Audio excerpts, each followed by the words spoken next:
If you cut any hole between any 2 points on Earth, it's a 90-minute trip.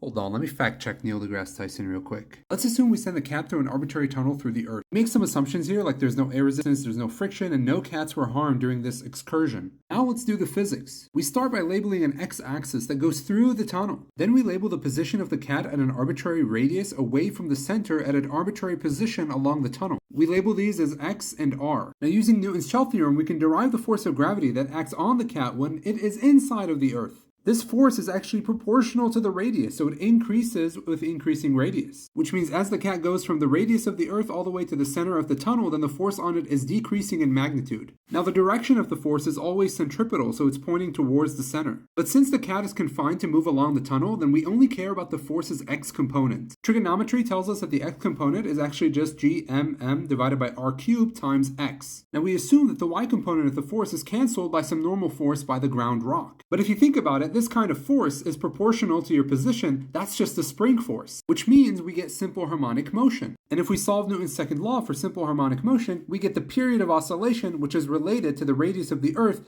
and the gravitational acceleration g. And if we plug in g is equal to 9.81 and we plug in the radius of the Earth at 6,378 kilometers, we find a total period of 84 minutes, completely independent of the tunnel that we drew. Yo guys, he was right.